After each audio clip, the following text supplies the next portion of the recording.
Kita hari ini turun ke lapangan untuk lihat kenyataan. Tapi apa yang disampaikan masyarakat itu benar, ya. Memang benar sudah mulai ada kegiatan lapangan luar biasa.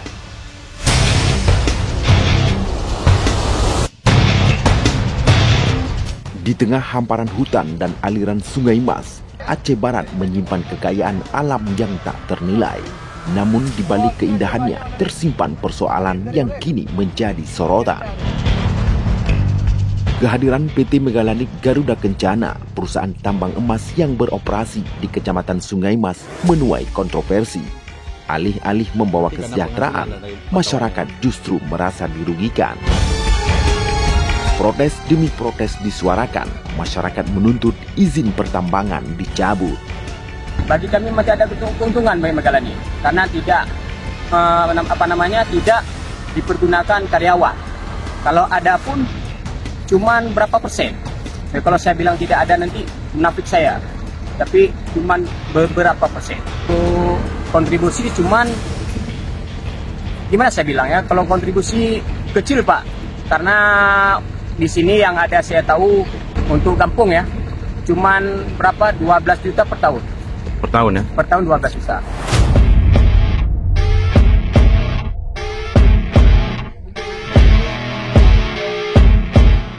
Menanggapi keluhan itu, tim Pansus Pertambangan DPRK Aceh Barat yang dipimpin Ramli SE turun langsung ke lapangan pada Rabu 27 Agustus 2025. Dan apa yang mereka temukan membenarkan apa yang menjadi laporan warga. Di lokasi pertama, material kapal keruk emas tengah dirakit oleh 9 warga negara asing asal Vietnam.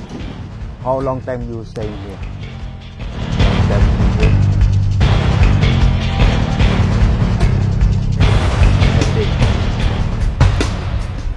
Di lokasi kedua, aktivitas alat berat tak berhenti.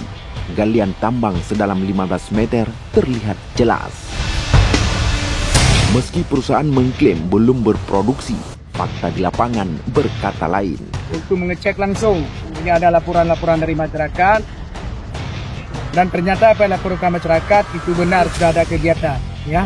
Tadi ada satu titik kita lihat tadi di tempat desa apa namanya tadi? Support ya. Support. Ada lagi pemasangan kapal, mungkin belum siap, ya. Dan juga ini kita lihat sampelnya sekarang yang selagi tambang di atas darat. Tadi sungai ya, ini darat. Ternyata darat ini udah mulai bergerak juga. Memang udah mulai digali, ada kedalaman gali ini lebih kurang ada 12 meter. Dan kami juga ini akan menyampaikan juga dalam pansus nanti. Dan pihak PT Megalanik akan kami panggil juga ke sana lagi.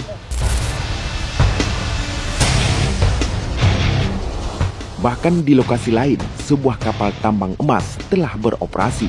6 warga negara Vietnam juga tampak mengendalikan alat di atas sungai yang seharusnya dilindungi sebagai kawasan strategis nasional. Kami dari Sibak Kurung Wela meminta kepada pemerintah daerah supaya diberhentikan saja PT Megalanik.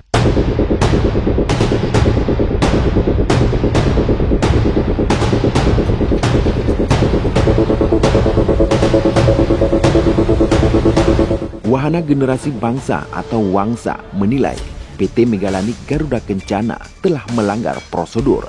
Eksploitasi di sepanjang Krung Waila ini harus dihentikan. Kita lebih menekankan ke SP ya, surat peringatan terakhir yang dikeluarkan oleh ISDM Aceh, di mana dalam hal itu sudah jelas bahwa ISDM Aceh memberikan peringatan terakhir bagi perusahaan Megalanik jika tidak memenuhi kewajibannya, jika tidak memenuhi kapasitas apa yang sudah menjadi kewajibannya semuanya, maka Megalanik akan cabut izin. Itu keluarnya kan 2023 Pak. Tepatnya 2 tahun dari sekarang. Yang seharusnya surat peringatan terakhir itu berlakunya 30 hari kan. 30 hari belum ada penindakan, ya kena sanksi sesuai dengan yang sudah ditulis. Tapi hari ini kan itu tidak diindahkan Pak, tidak diindahkan. Memang kalau misalkan memang kita melihat dari segi kerusakan lingkungan, itu memang udah pasti Pak. Tanpa harus kita kaji ulang, dengan mata kita pandang pun udah kelihatan jelas bagaimana kondisinya.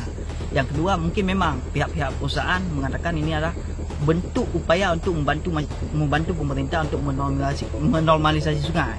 Tapi dalam hal ini kan seharusnya kapasitas untuk menormalisasi itu ada kadalnya, Bang. Bahkan untuk mengeruk sungai itu nggak bisa sebebasnya, tapi ada batasan-batasan tertentu.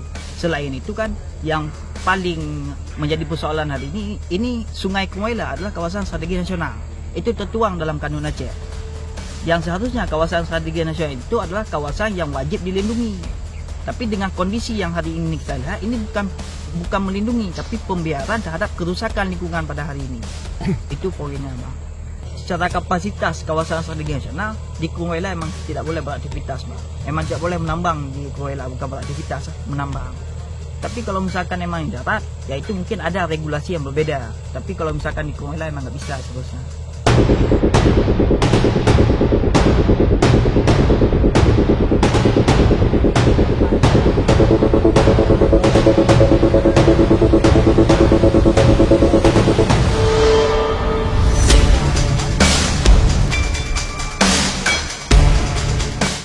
Untuk tahun ini kami sedang melakukan konstruksi, Pak. Jadi persiapan untuk produksi maksimal mungkin. Baru 2 lokasi yang kita coba tunjukkan bahwa sedang melaksanakan persiapan penambangan secara resmi. Nanti setelah ini akan kita sampaikan informasi kapan kita memulainya, kapan penambangan. Kira-kira kapan Pak target akan mulai produksi, Pak? Kita coba akhir bulan September. Kita coba nanti. Kalau itu belum bisa, kita akan bicarakan lagi untuk pengaturan teknisnya. Tenaga kerja dari luar berapa banyak? Tenaga kerja dari luar sementara yang kita gunakan adalah bagian besar adalah perakitan, Pak. Bagian besar perakitan sama teknisi desain untuk tambangnya. Seperti yang Bapak lihat itu. Itu sampai kapan mereka akan bekerja? Sampai kita begitu melihat hasil kemungkinan desain yang sesuai untuk sungai ini, kemudian yang untuk darat ini, kemudian juga yang sungai juga nanti setelah perakitan kapal sesuai jenis-jenis bucket yang seperti apa, processing unit pengolahan seperti apa, nanti baru kita sampaikan. Berapa jumlah kapal yang akan diproduksi? Yang kita rencanakan ada 5 ya, kurang lebih begitu, Pak. Yang sedang berjalan? Sedang berjalan, yang 2 uji coba, tapi ada beberapa kendala belum menyesuaikan dengan kedalamannya, mungkin kemudian banyak sistemnya yang belum sesuai. Karena beberapa punya teknisi yang berbeda, kan ada 2 negara yang kita.